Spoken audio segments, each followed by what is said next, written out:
What is goody? What is poppin', everybody? This is your boy Shoyo Sama here, and I just want to let you guys know today's video is going to be really special because I decided to get a whole bunch of dope content creators together for this amazing topic, and this particular topic is going to be covering the best anime characters of all time, and we're going to be explaining why our favorite character is the best character of all time. So quick disclaimer, this is our own personal opinion, so if you have your own personal favorite character that you feel like is the best, please feel free to drop your thoughts in the comment section down below so we can have a discussion about this. And shout out to everybody who participated in today's video. I have everybody's channels and a link in the description and as a pinned comment as well, so you guys can feel free to go check those channels out when you guys feel like it. But also, there are plenty of characters out there that we probably won't mention in today's video, so don't, panic. So don't slander us in the comments, alright? We have our own personal cup of tea. But without further ado, let's just hop right into today's video.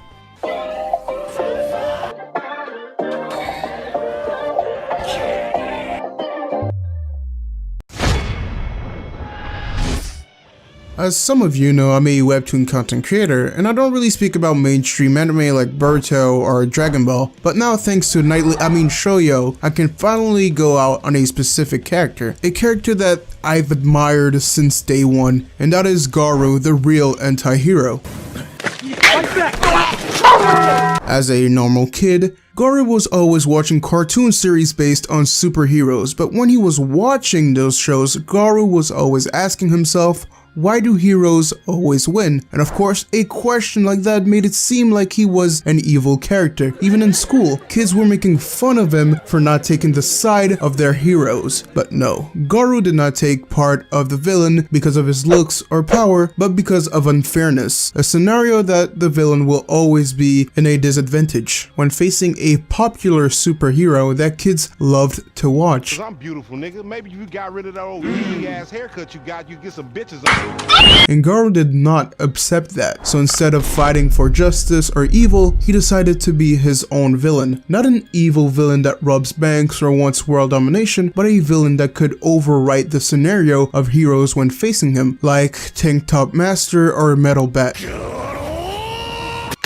But after reading a couple chapters, you'll be hooked by this character because of his purpose, creating fear around the hero society, and his goal being a human, of course, but with power and energy of a monster that could prove to anyone that villains can also be the champions of the story. Just like in episode 12 or chapter 82, where he refused to lose his fight against his master, Silver Fang.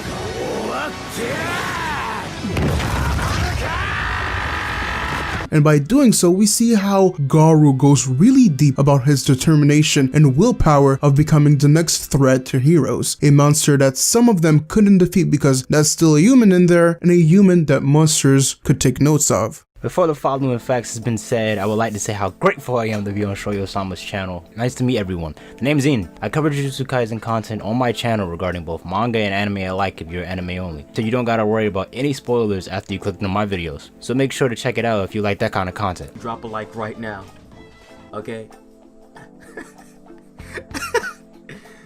Madaka will give you a warm glass of milk. Anyways, we're going to be talking about my favorite MC, Alan Walker from the D-Gray Man series. Now, Alan Walker is your typical relatable kid who had really tough times when it comes to the parents department, but overcoming this obstacle, he managed to change his life around and decided to attend the Black Order. Wait, I'm going way too fast. Let me break it down where D-Gray Man originated from. Now, D-Gray Man came to be illustrated by Katsura Hoshino, a manga artist who worked on the D-Gray Man series since 2003. Also, it became serializing in the Weekly Shonen Jump during 2004. The anime adapted around 2006 by TMS Entertainment. Now, you've probably seen some of their work if you watch Detective Conan, Akira, or even Lupin, so you know what type of anime you're gonna get into, right? Anyways, the Grand Man is about an organization of exorcists named the Black Order. These people possess an ancient power bestowed from God known as innocence to combat demons named Akuma. They're living killing machines basically, created by the Millennium Earl who intend to destroy humanity. Now that you know the general information about the Green Man, let's get back to my boy Alan Walker. Now like I said, we already know about his parents' dilemma and him attending the Black Order. Well, when he kinda attended, he almost got mistaken for being Akuma because of his cursed eye and his innocent weapon. Now, Alan's innocence weapon is embedded in his right arm, which let his arm transform into an anti-Akuma weapon to rescue humans or any sort of living things from the demonic Akuma weapon. Not only Alan is ready to do anything to stop the Earl, but he also enjoys working for the Black Order, also hanging out with friends or any other people he tends to meet throughout the series or his journey. Alan may be quirky, serious, or even plain stupid sometimes, but he's my favorite MC because he reminds me of myself. When it comes to playing cards or even gambling with dealing with Akuma, or even drama at work, he still manages to move forward, which I respect greatly in Alan's character. So if you haven't even watched the Degradement series, I suggest you even get into that. It's really good. Got 2 seasons and you get to read the manga after that. Manga's still going right now. So if you guys enjoyed, head over to the channel, hit that like and subscribe button, turn on the bell notification if you want to be informed about Jujutsu Kaisen content. That's about it. Thank you, Shoyo Sama, and then we out. So when it comes to anime that the community is divided on, it has to be Fairy Tail. People either love it or they hate it. But one thing is for sure, everyone likes Urza Scarlet, including me. In fact, Urza Scarlet is my favorite character in all of anime. Let's go ahead and get it out of the way. God damn, Urza is fine as fuck. Honestly, the finest girl in all of Fairy Tail. But Urza Scarlet provides more than her looks. She is one of the best written characters in all of Fairy Tail. Nay, the best written character in Fairy Tail. She's a very tragic character, abandoned by her mom, who her mom actually tried to kill her and spent most of her childhood as a slave. Her childhood was so messed up that she wears armor because it makes her feel secure. But even with these insecurities, Urza still stands up as a great person. She's a strong, caring, badass woman who will do anything to protect her friends and her family. With her family on the line, Urza will lay down her life to make sure that they are safe. And it doesn't matter if she's the strongest character in the whole world. As long as she has the power to protect her family, she is okay with that. Many times through this series, we see Urza just do the absolute most badass things, and all in the name of her guild, Fairy Tail. Defeating 100 monsters in a single go. Fighting someone with all of her senses gone besides pain. Destroying a meteor with a single arm while the rest of her body was destroyed. Urza is a character that you just can't knock down. One of the strongest wills in all of anime, and you have to respect her for it. She is a strong, independent woman who don't need no man. She's a woman who stands on her own. And if you try to hurt her family, you have to be prepared to kill her and lay down your life, because she's not going down without a fight. What's good, everyone? This is SixthYonko, and before I list my top characters, I would like to say first and foremost that I'm very delighted to be invited on the Shoyo Sama channel.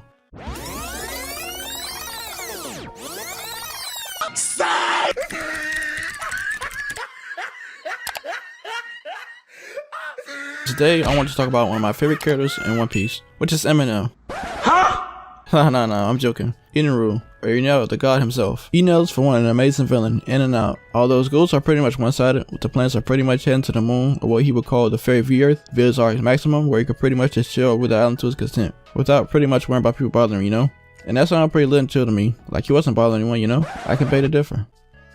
No, I'm joking. I know he oppressed the Scorpions and the Shandians by keeping them from going to the upper yard back when he was on the Sky Island. But put that aside, Enel's pretty much a chill guy you love to hang around with, you know? But at the same time toxic because he is arrogant for the most part. But putting that aside, he seems like a legit good character. And don't get me started on his ability, which is one of my favorite abilities in the One Piece. First, with the Logia-based devil fruit called the Goro Goro no Mi, which is pretty much broken to say the least. That makes him electricity. Do you know what you can do with that type of, you know? Stupid! Not to mention that Enel is one of the first people to use observation haki that early in the One Piece. But the Sky Islanders called it Mantra.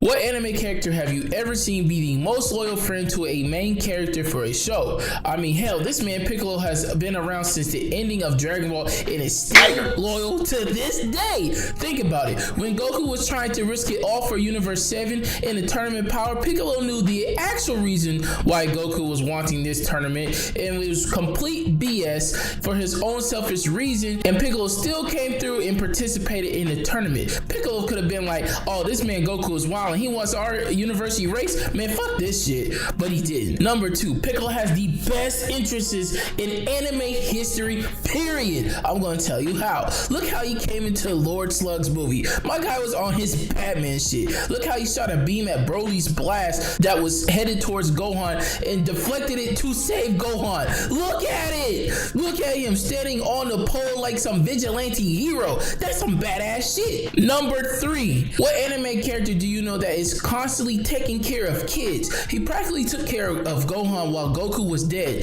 That wasn't his child. He didn't have to do that. Piccolo has been taking care of children for a long ass time. Look at him taking care of Gohan's kid, Pam. He's even watching babies from the screen. Look at that baby all asleep because Piccolo's watching over it. Come on now. So with those reasons alone, I think Piccolo is the best anime character. You know, not all heroes wear capes. Well, in Piccolo's case, he does.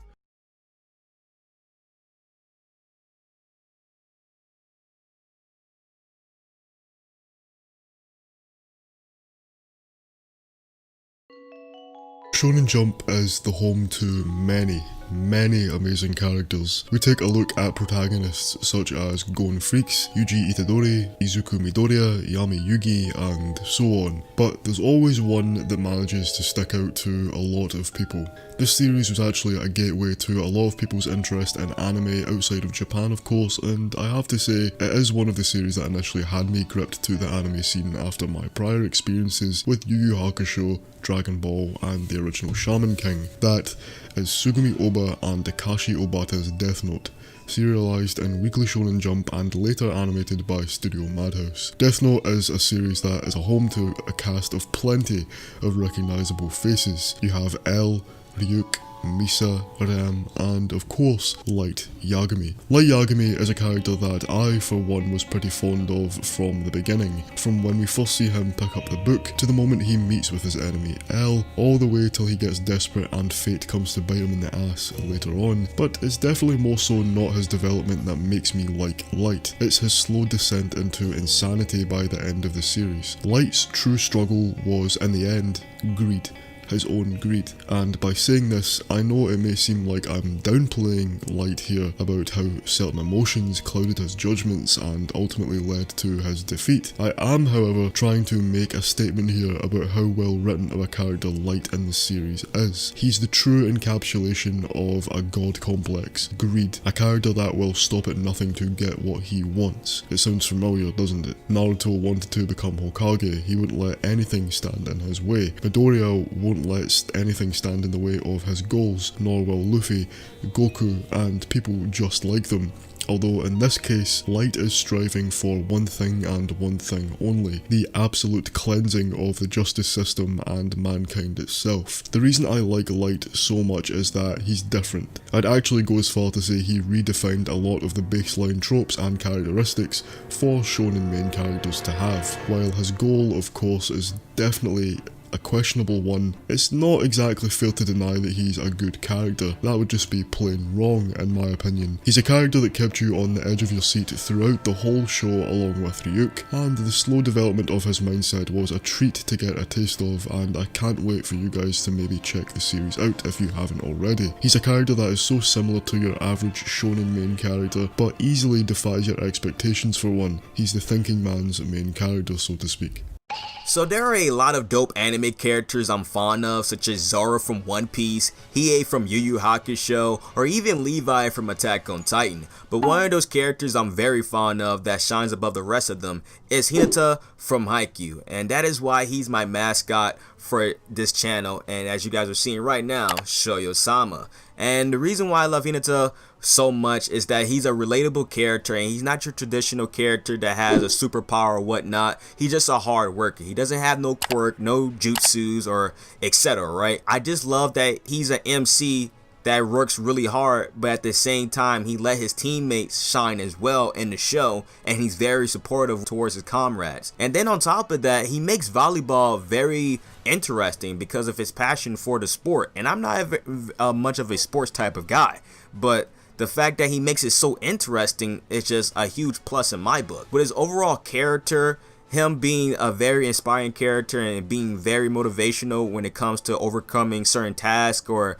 obstacles that he have to overcome to become a better player, it kind of rubs on me with other aspects of my life that I'm trying to, better myself and improve on a long scheme of things. And overall, just the things that he does in the anime is very inspiring and very motivational, to the point he's more of like a role model, same way how Naruto is in my life as well. Hinata is a goated character, and I really recommend you guys to go check out Haikyuu when you guys get the chance, despite if it's a sports anime, alright? And I'm not even a sports fan, so go do it. okay? Goku not only is the most popular, loved, and recognizable anime character of all time, but he's also the most hated and most misunderstood, and it goes hand in hand. Many people just don't like hearing someone say the cliche answer to who is your favorite character. But whoever your favorite anime character is, trust me, he most likely would not exist if it was not for Goku. Goku, from his first anime appearance to his last, took on a form of development most people aren't used to.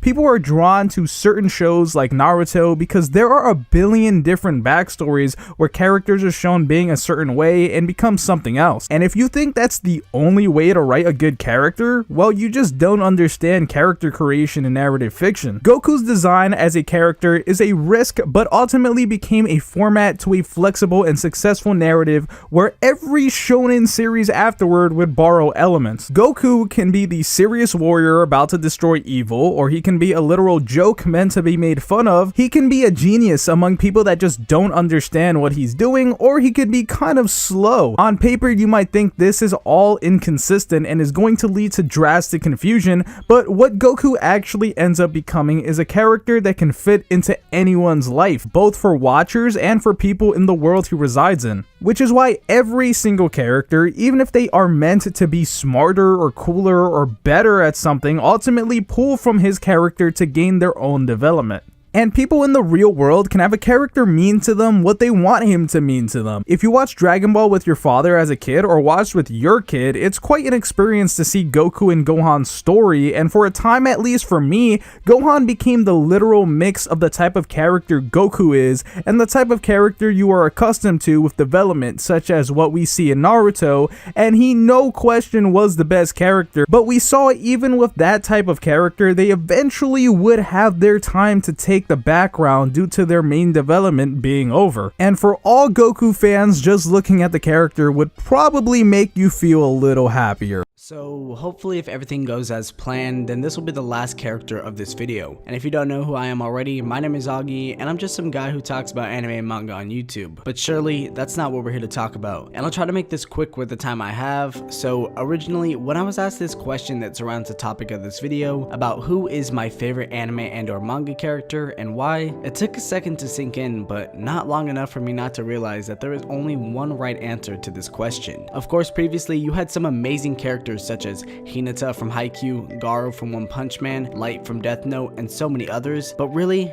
all fall into no comparison to the character being Eren Yeager from Attack on Titan, and here's why. Oh, and there will be spoilers, so you have been warned. To sum it up, Eren Yeager throughout the series was showcased as this kid who could only understand true revenge, and never doing so since the beginning to where we are now in the manga. We as the readers and our watchers of the series thought that in time, we would see some sort of remorse from Eren's character, especially as the manga progress within later chapters. But what some people simply don't understand, mainly the anime only watchers, is that ever since the very beginning, ever since chapter 1, episode 1, Eren has been the same Eren he has always been, and a lot of people might retaliate with, then where is Eren's character development? Well, it's quite simple. He might still have the same like-minded goals, but people seem to forget that character development can also refer to the changes a character undergoes over the course of time and a story as a result of their actions and experiences. And Eren's mind might not have changed from his realization of what he's doing is wrong, but with everything that has happened, it didn't just happen for nothing. It happened because Eren, and only Eren himself, has been in control of his mind and body since the very start, and not only his mind, but others around him as well. In doing so, it perpetuated everyone's thoughts later on down the line in the manga, and it showcased to us, the readers, that this character is just on another level and in no comparison to any other character that I personally have seen in fiction. And in my time of watching and reading anime and manga, there has never, and I mean never, been a character on the same level as Eren Yeager. Neither nor how he is written, nor how he is described. Eren Yeager is just truly on another level of character depth,